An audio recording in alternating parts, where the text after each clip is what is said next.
की 2 बूंदों से 7 सागर हारे हैं जब मेहंदी वाले हाथों ने मंगलसूत्र उतारे हैं। जी हाँ, कुछ ऐसा ही मंजर था 14 फरवरी 2019 को जब सीआरपीएफ के 45 जवानों ने अपने प्राणों की आहुति दे दी थी। उस दिन तिरंगा पहनाने से ज्यादा कफन के लिए इस्तेमाल हो रहा था। आदरणीय अध्यक्ष महोदय, सम्मानीय निर्णायक मंडल एवं उपस्थित साथियों, मैं सीआईएसएफ से उप निरीक्षक पिंटू राम मीणा आज के वाद विवाद के विषय को केंद्रित करते हुए विपक्ष में अपने विचार प्रस्तुत करना चाहूंगा। महोदय, मैं एक सैनिक हूं और मेरे लिए तो संविधान ही गीता है, बाइबल है, कुरान है तथा भारतीय संविधान के अनुच्छेद 33 के तहत मेरे मौलिक अधिकार इसलिए छीने गए हैं ताकि मैं देश की रक्षा कर सकूं, देश के आत्मसम्मान और मान मर्यादा को बचा सकूं। उतना ही नहीं, माननीय सर्वोच्च न्यायालय द्वारा 1964 में रामस्वरूप बनाम भारत संघ मामले में स्पष्ट किया है कि एक सैनिक के लिए राष्ट्रीय सुरक्षा ही सर्वोपरि है। जबकि महोदय, आज हमारे देश में खौफनाक मंजर को देखकर यहाँ की जनमानस मौत से मोहब्बत और जिंदगी से नफरत करने लगी है, क्योंकि अपराध के मुकाबले कानून बौना नजर आने लगा है और ये मानव अधिकार तो अपराधियों के हित में तन जाते हैं, इसीलिए तो रोज भेड़िए साक्षात छाती पर चढ़ जाते हैं। अध्यक्ष महोदय, राष्ट्रीय सुरक्षा के लिए लड़ी गई लड़ाई कोई क्रिकेट का मैच नहीं जो आज हार गए तो कल जीत जाएंगे। ये वो जंग है जो आज नहीं जीती गई तो कल देश को वीरान कर देगी, इसीलिए इसको जीतना बहुत जरूरी है। और हम रोज जीतते हैं तभी तो पंजाब की तर्ज पर जम्मू कश्मीर और उत्तर पूर्वी राज्य भारत के नक्शे में हैं, नहीं तो युद्ध विराम संधि, शिमला समझौता और ताशकंद जैसे कई समझौते रोज जम्मू कश्मीर की घाटियों में बेआबरू होते हैं। महोदय, राष्ट्रीय सुरक्षा का मतलब यह नहीं कि नक्सली आतंकी हमलों में जवाबी कार्रवाई न करें। राष्ट्रीय सुरक्षा का मतलब आतंकवाद, नक्सलवाद, उग्रवाद को खत्म कर देश के कोने कोने में शांति स्थापित करना है। और अगर शांति स्थापित करना है तो आतंकवाद और नक्सलवाद को पोषित करने वाले तथा उन्हें हथियार मुहैया कराने वाले राष्ट्रों पर प्रतिबंध लगाने की जरूरत है। जरूरत है न्यायिक प्रक्रिया को सुधारने की, टेरर फंडिंग और साइबर क्राइम को रोकने की। आज जरूरत है राजनीतिक इच्छा शक्ति की। महान राजनीतिक चाणक्य ने भी कहा कि कोई भी नियम राष्ट्र और राष्ट्रहित से बड़ा नहीं होता, किंचित ऐसा है तो उसे तत्काल बदल देना चाहिए।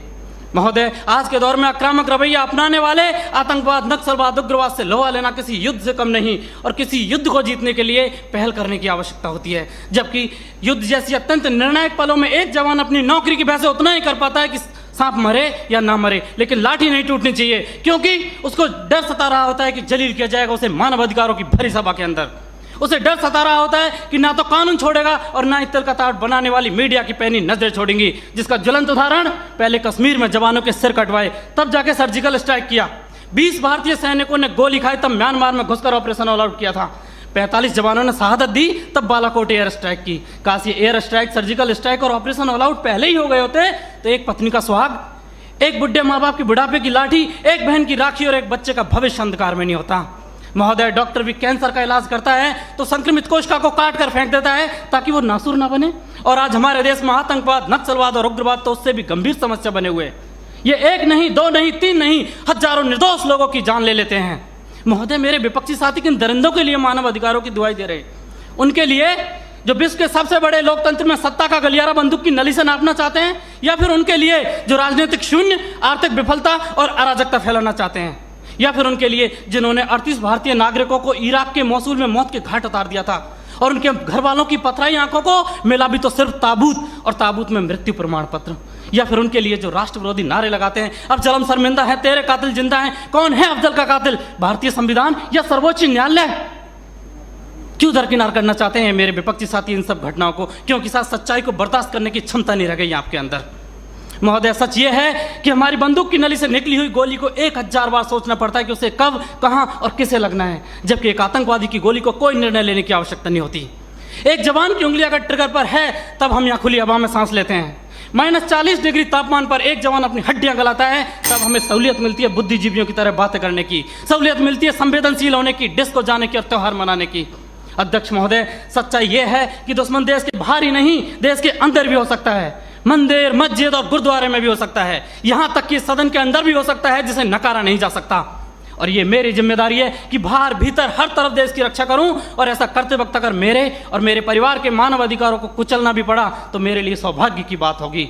अंत में फैसला माननीय निर्णायक मंडल के ऊपर छोड़ते हुए भूतपूर्व प्रधानमंत्री श्री अटल बिहारी वाजपेयी जी की चंद पंक्तियों के साथ मेरी वाणी को विराम देना चाहूंगा कि ये बंधन की भूमि है, अभिनंदन की भूमि है, ये तर्पण की भूमि है, ये अर्पण की भूमि है, इसका कंकर कंकर शंकर है, इसका बिंदु बिंदु गंगा जल है। हम जिएंगे तो इसके लिए, मरेंगे तो इसके लिए, और मरने के बाद गंगा में बहती हुई हमारी अस्थियों से कोई कान लगाकर सुनेगा तो सिर्फ एक ही आवाज आएगी, भारत माता की जय।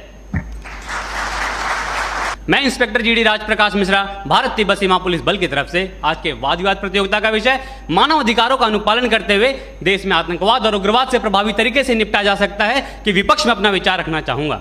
महोदय, बात चाहे सीमा सुरक्षा की हो या देश की आंतरिक सुरक्षा की हो, हमारे सुरक्षा बल अपने कर्तव्यों का निर्वहन काफी अच्छे तरीके से कर रहे हैं, परंतु कभी कभी हालात और परिस्थितियां इतनी खराब हो जाती है जब हमें राष्ट्र सुरक्षा में या आत्मरक्षा में कठोर कदम उठाने पड़ते हैं।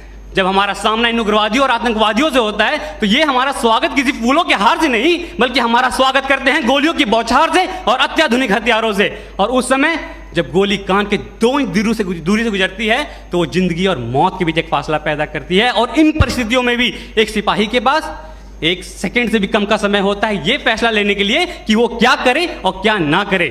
जबकि आज हमारे देश में एक न्यायपालिका को भी एक फैसला लेने में कई दशक लग जाते हैं। आसान नहीं होता फौजी कहलाना, आसान नहीं होता फौजी कहलाना। जज्बातों को पिघलाकर रगों में लोहा भरना पड़ता है। जम्मू कश्मीर में हमारे 5,500 से अधिक जवान शहादत को प्राप्त हो चुके हैं, तो वही नक्सल प्रभावित क्षेत्रों में 3,000 से अधिक जवान शहादत को प्राप्त हो चुके हैं। हमें सीख लेनी चाहिए श्रीलंका सरकार से, जिन्होंने अपनी सेना को खुली छूट दी और लिट्टे जैसे आतंकवादी संगठन पर उन्होंने काबू पाया। तो हमें सीख लेनी चाहिए अमेरिका सरकार से भी, जिन्होंने अफगानिस्तान, इराक और सीरिया जैसे देश में भी आतंकवाद को खत्म करने की एक पहल की और उन्हें काफी हद तक सफलता भी मिली। जबकि हमारे देश में एक अधिकारी द्वारा जब एक पत्थरबाज को गाड़ी से बांधकर अपनी टीम को सुरक्षित बचाया जाता है तो लोग उस पत्थरबाज के मानवाधिकार की हनन की बात करते हैं। तो मैं आपको बताना चाहता हूं, अगर 10 व्यक्तियों की जान को बचाने के लिए एक व्यक्ति के मानवाधिकार का हनन कुछ समय के लिए हो भी जाए तो ये किसी भी सैद्धांतिक धरातल पर गलत नहीं है। आज लोहे का स्वाद लोहार से नहीं बल्कि उस घोड़े से पूछना चाहिए जिसके मुंह में लगाम लगी होती है। 1958 में हमारे देश में अस्फा जैसे कठोर कानून लाए गए और पूर्वोत्तर के राज्यों में जहां पर उग्रवाद अपनी चरम सीमा पर था उसे खत्म करने के लिए वहां लागू किया गया। और उसकी सफलता को देखते हुए 1990 में इसे जम्मू कश्मीर में भी लागू किया गया, जो आज भी आतंकवाद का कमर तोड़ने का काम कर रहा है। और इसे हटाने के लिए अलगाववादी नेता अपना राग अलापे रहते हैं। तो पंजाब क्षेत्र में भी जब आतंकवाद अपनी चरम सीमा पर था तो हमारे सुरक्षा बलों द्वारा और सरकार द्वारा कठोर कदम उठाए गए और वहां से भी आतंकवाद को जड़ से खत्म किया गया। हमारे महान अर्थशास्त्री चाणक्य ने भी कहा है कि अगर राष्ट्र की सुरक्षा के लिए हमें साम दाम दंड भेद की नीति अपनानी पड़े तो उसे अपनानी चाहिए। और महाभारत में भी जब अर्जुन ने अपने सगे संबंधियों को सामने देखते हुए शस्त्र को नीचे कर दिया था तो भगवान श्री कृष्ण ने उन्हें प्रेरित करते हुए कहा था कि हे पार्थ, अपना शस्त्र उठाओ और कर्म करो। आज मानवाधिकार की बेड़ियों में बंधे होने के कारण हमारे सुरक्षा बलों को आतंकवाद और उग्रवाद से निपटने में काफी परेशानियों का सामना करना पड़ता है। और इसका फायदा हमारा पड़ोसी मुल्क मानव अधिकार को एक हथियार की तरह इस्तेमाल करके करता है, जिससे हमारे जवानों का मनोबल टूटता है।